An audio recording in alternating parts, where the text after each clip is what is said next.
Conservative MP for Lewis, and Tim Vince is the Brexit Party candidate for South Thanet. Welcome to all of you, and we'll try and hear as much as we can from you on our subjects of the day. Tim, our audience may not recognise you, but some people will. You have been a regular TV presenter on the evangelical Christian channel Revelation TV. Now, look, doing my homework, I've gone back and looked at the things you said, particularly about the EU as a Brexit Party candidate. You don't have to look too far. No, you don't. Yeah, you don't. There's lots of videos and lots of articles. Pretty much everything you've expressed until recently about the EU is expressed in spiritual terms, along with your views on other political issues like sex education and equal marriage. Since you became a candidate in the middle of August, that appears to have changed. Why? Not at all. You haven't been doing that much research. You've just looked at the front of the internet. The founding myth of the EU is actually of the exploitation of women. You have the statue of Zeus with Europa riding, and it's based on deception, abduction and rape. People don't know that because they want to talk about money and other things. So basically I've been talking about the identity of the EU compared to the 1,000 years of heritage that we have in the UK that goes back to Alfred the Great, the ups and downs of that heritage, but we now have a free democracy where people have a choice, and my concern is that the EU is leading us to an empire. They're quite open. The Lib Dem conference, Guy Verhofstadt saying we need an empire to counter the others, and that is basically totalitarian, which takes away the choice of the democratic elector. Let's look at some of your statements about the EU then. There's a video of you speaking to Christian followers at the Revelation International Centre in 2018, where you described the EU as wicked. And you claim the EU was created in a temple, which isn't true. You talk about treaties and I said it was signed there. And by the way, let me finish, Tim. No, let me no, finish. I'm not saying No, I'm going to finish the question. I am going to finish. I know you are. I know. Thank you. So I'm going to keep talking because you need to listen to the questions in a political interview. Thank you. You claim the EU was created in a temple that you equate with Satanism. You bring in allusions to thunderbolts, swastikas, and Nazi Germany. Your claims about where these EU treaties were signed is untrue. The Treaty of Rome, you claim, was signed in the Temple of Zeus. It wasn't. It was signed on the Constantine Hill. The Treaty of Lisbon, you claim, was signed in the same temple. Could you allow me to speak? Yes, because you're now telling me what I'm saying, and I'm not allowed what to I'd like to know is, why do you make... No, it was actually the Temple I haven't of Jupiter. asked the question yet, Okay, so hold on just one more moment. You make all of these claims.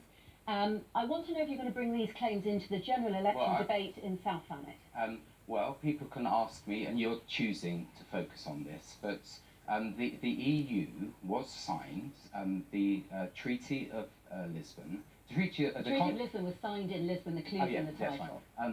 But it was to replace, which is typical EU, they moved the goalposts. So the EU constitution, which was rejected by France and the Netherlands, was signed in the remains of the Temple of Jupiter, which is Roman for Zeus. And I'm just making the point that do we want our future to be determined by Greek and Roman mythology, which led to dictatorship, or do we want to have some recognition, not only in Britain, by the way, but all the other countries of Europe? They have a strong Judeo-Christian heritage, which was written out of the EU constitution.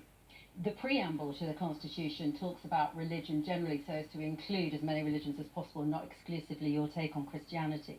You also blame the EU for changing the definition of marriage, causing equal marriage to spread across the whole world. You do realise that that was domestic legislation, don't you, not EU legislation? In Britain it was the Marriage Act 2013. Okay, so one of the issues that we're facing this election is trust. The Conservatives and the Lib Dems went into a coalition.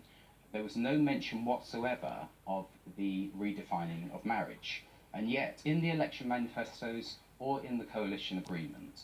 So I'm pointing out a consistent theme of actually not telling the electorate what they're doing. EU.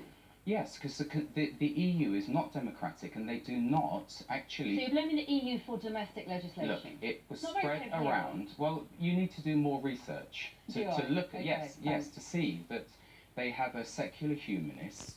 By the way, this isn't but it's Sunday, so why not talk about it? They have a secular humanist worldview, and I'm saying that we have... Who's they?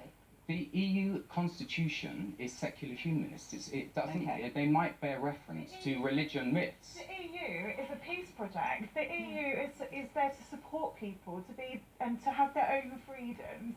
That's the point of it being Too many layers. secular, so that we can include as many people as possible. And as a classical archaeologist, I find bringing in the classics of Greek and Roman history completely ludicrous. Well, it is, except that they've put it in front of the European Council building and on the mosaic of the European Parliament. Okay. They are saying that is our foundation myth, and I reject it. It's part of European history. It's not to do with the future. It's part of the history in Southern Europe, but we have a 1,000 years of other history. It is the Sunday politics, not But you chose the to go down this archaeology. track. Aside from the EU, you've also talked and written about the politics of sex and relationship education in schools, referring to shameful deeds done in secret, by which I presume you're referring to gay sex. Is it a sin? Right, I'll tell you straight that on the front page of the Telegraph, they talk about Jews leaving this country because of Corbyn. Well, it's not just Corbyn. Faith schools are being suppressed on this issue. Is gay sex Look, a sin? we've got schoolgate protests because there's religious illiteracy among the media. Is gay sex a sin? I'm telling you straight. Okay, because that's the question you asked Tim Farron, and he was hounded and not able to talk about any other policy. I happen to have a classical, traditional Christian position on sin. Tim Farron was hounded by the media. Tim Farron and thrown out by the Lib Dems. Never voted once.